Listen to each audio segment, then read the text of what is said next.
នេះព្រឹកថ្ងៃទី13ខែសីហាឆ្នាំ2026ពិធីចែកអំណោយសប្បុរសធម៌ដែលធ្វើឡើងនៅភូមិមួយសង្កាត់ជ្រោយចង្វារខណ្ឌជ្រោយចង្វាររាជធានីភ្នំពេញអំណោយសប្បុរសធម៌នេះគឺទទួលបានពីឯកឧត្តមតារាសុកនៅនិងលោកជំទាវស្រីណារួមហៅម៉ែរួយដែលចែកទៅដល់ចាស់ជរាជនមានពិការភាពស្ត្រីមានជំងឺប្រចាំកាយកុមារកំព្រានិងប្រជានេសាទដែលរស់នៅលើទូកសរុបមានចំនួន325គ្រួសារអំណោយដែលចែកជូននេះរួមមានអង្ករ10គីឡូថ្នាំដុសធ្មេញច្រាសដុសធ្មេញសាប៊ូកក់សក់សាប៊ូដុសខ្លួនលេលាបក្លៀកនិងថវិកា$10ក្នុងម្នាក់ដោយមានការអញ្ជើញចូលរួមពីម្ចាស់ជំនួយឯកឧត្តមតារាសុកនៅនិងលោកជំទាវស្រីណារួមហៅម៉ែរួយផ្ទាល់ផងដែរ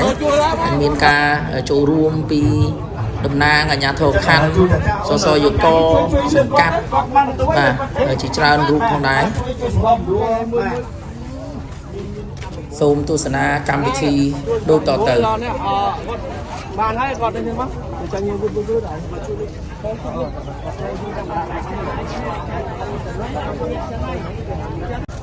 គាត់ធ្ងន់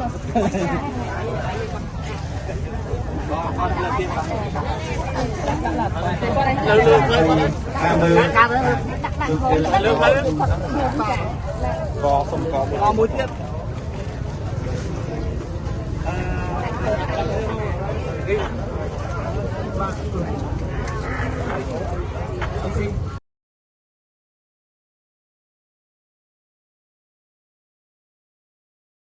ម្ចាស់កូរ៉េនេះគេដឹងអត់ចាហ្នឹងហើយបើចឹងទៅធ្វើឲ្យបងប្អូនយើងទាំងអស់គ្នាមានសេចក្តីសមរម្យមែនទែនហើយបានឯកឧត្តមនៅស្រុករួក៏ដូចជាលោកជំទាវនៅតារាសុកនៅសូមជាស្រ័យចាហើយនឹងលោកជំទាវស្រីណារួមចាស្រីសារួមណារួមឈ្មោះគោបានល្អមែនទែនបងណាចាហ្នឹងហើយចាតែឥឡូវនេះយើងចាប់ដើមកម្មវិធីតែម្ដងទៅហ្នឹងហើយដើម្បីចាប់ដើមកម្មវិធីដំណើរការយ៉ាងរលូនសូមឲ្យបងបណ្ឌិតកសុភារីដែលជាប្រធានសហភាពសហព័ន្ធយុវជនកម្ពុជាដើម្បីមានមតិសំណេះសំណាលនៅក្នុងប្រទេសផងដែរចាសូមអញ្ញាតបាទសូមគោរពដល់បងឯកឧត្តមបាទតារាសុកនៅព្រមទាំងលោកជំទាវបាទស្រីណារួមបាទតែថ្ងៃនេះដូចជារំភើបលោកបងស្រីគាត់ក្រុមគ្រួសារបាន4ដងហើយអញ្ចឹងខ្ញុំក៏សូមគោរពដល់លោកយាយលោកតាអ៊ំពូមីងពុកម៉ែបងប្អូនទាំងអស់បាទដែលអញ្ជើញមកពីតាមភូមិទាំង5មានទាំងអ្នកនៅលើទូកចាស់ជរាជនពិការអីហ្នឹងបាទគឺបានមកជុំគ្នាចំនួន325នាក់ដើម្បីទទួលនៅអំណោយបាទដែលជាទឹកចិត្តដ៏ថ្លៃថ្លារបស់អាដាមលោកជំទាវបាទដែលនិយាយទៅការលើកទី1ជាមួយបងស្រីបាទលើកទី2ជាមួយបងស្រីនិងបងប្រុសលើកទី3អញ្ចឹងបើស្របអំណោយដែលទទួលបានតាមរយៈលោកជំទាវនិងបងប្រុសបងស្រីគឺ4ជុំនេះបាទបើយើងគិតជាចំនួនវិញបានរហូតដល់1219បាទ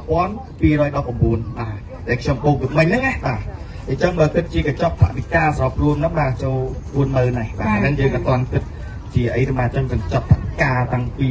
អង្គតាំងពីបងស្រីគឺមានច្រើនហើយសម្រាប់ថ្ងៃនេះខ្ញុំបាទជួបមកឲ្យអាជ្ញាធរក៏ដូចជាអ្នកមូលដ្ឋានទាំងអស់បាទពិតជាមានដីសោមនរីទីហើយឯកឧត្តមលោកជំទាវ